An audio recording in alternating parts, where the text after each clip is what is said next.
Okay, Coach Olsen, your team is heading to the legendary Florida Relays this weekend, and the men's team is just coming off a great performance at the Virginia Invitational, where you guys had several people just compete and perform in all different types of events to help win that meet for you. So just what kind of confidence does that give you kind of heading into the Florida Relays to compete against some of the top programs and athletes in the nation? It helps. I mean, that was definitely a good springboard for us last weekend at Virginia. It was a good meet for us. It was just the right size. 5-6 teams, not huge fields. We were able to do a lot with our entries, get people in different events and try them out. An opportunity for somebody like Anthony Bynum to run his first collegiate 400, and that turned out amazingly successful. So, I think it definitely helped. I think, it was a nice day in Virginia. It wasn't super hot. It's not, we're hoping this weekend in Florida it's going to be, 78 degrees or something. And yet the 4x1 for the men last weekend ran a season's best time. And so I think, in that particular instance, they're thinking, man, if I could do this here, we go to Florida and we're going to be in hot weather and a hot competition, what can we do? And so I think you can kind of take that and extend that into some of the other event areas and some of the other athletes, and it's like, wow, we were able to do some pretty good things, and now we're going to be in an even better environment. And so, expectations are pretty high for this weekend. And just talk about the Florida Relays, just you being a coach, just, being able to see just how big this meet is and just all the talent that's there, especially for the new kids that are making this trip this year. How excited are they, and do they really understand, how big of a meet this is? Yeah, it's probably tough for the new kids. I mean, Florida's not something we have on the schedule every year for various reasons, scheduling and budgeting and those kind of things. We kind of alternate, much like we alternate hosting the conference championship outdoor. Florida kind of comes and goes as our schedules vary. But so it's been a couple of years since we've been. But we do have some people who have been, and certainly the meet carries the reputation in and of itself without having anybody having been there specifically before. Everybody knows that this is going to attract a lot of the best competition, and so I think they're excited. I think they'll be especially so when we get there. I think when we see some of the heat sheets, where they release the information about who's in what heat and who you're running against, they start to see that, and they start to see some of the schools that are going to be there and in their heats and things. And, it'll definitely get them amped up.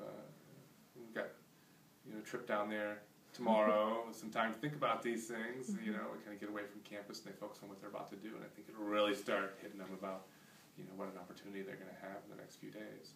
Good. And we also have some athletes competing at the Duke Invitational.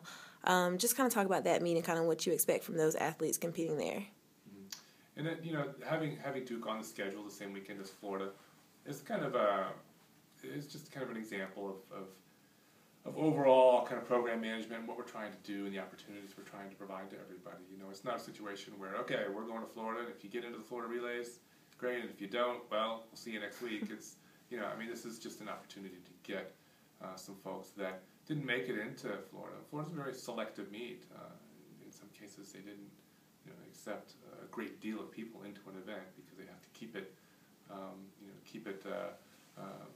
manageable from a scheduling standpoint. And so, we have some people that we definitely count on in the success of our program when it comes to the conference championship that didn't make it into this particular meet this weekend. So we really want to provide opportunity for them to continue to develop. And fortunately, we have, the staff and the will to do this and provide some opportunity. Now, some of the longer distance runners ran at NC State last week at the Riley Relays, the 10,000 meter race, which is quite taxing physically. And so, in that case, maybe they're off this weekend, or they're in the Duke Invitational, not because they couldn't go to Florida, but because of just planning out their year and the hard effort last week. And then this week maybe they can do something shorter or rest and then move on to the next meets in the schedule. So that also is a good opportunity for them to kind of continue to sharpen, but still kind of transitioning off of what was a fast effort last week. Cool.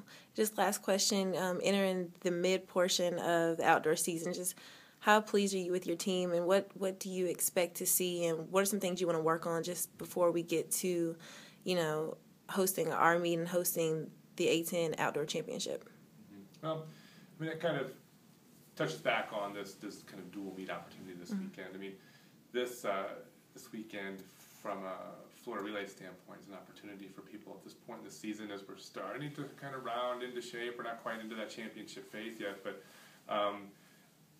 for some of our best athletes that are going to be in this Florida relays, it's an opportunity to put a mark out there that from a regional standpoint, from an NCAA preliminary regional standpoint, kind of establishing themselves. This is a great opportunity to do that, and so from here on out, we're going to start looking a little more closely at that NCAA East preliminary championship phase, and the top 48 athletes in the Eastern region will make it to that preliminary round, and so it's probably kind of, like I said, the beginning of where we're going to start looking at where those people rank, and then and then to take it back from the NCAA level to the conference level. I mean, the lists, the conference rankings are going to start filling in. There's some teams from up north that really haven't had much opportunity yet. Some of them haven't even had an outdoor meet yet. And so right now, we've got a lot. We populate that list quite a bit right now, and we'll see how that starts to fill in, as the conditions get better for some of the teams up north in the conference. And so, but we don't want to waste any time. We want to, keep pushing the envelope here with people, whether they're at Duke or whether they're at Florida Relays, and get ready. After this weekend, we've really just got 2 meets, one at North Carolina A&T and one here at home, then a weekend off, and then we're hosting the conference meet. So it's coming up pretty fast, and at this midpoint, we're starting to kind of chart the final course here as we get closer and closer to the beginning of May. All right, thanks, Coach.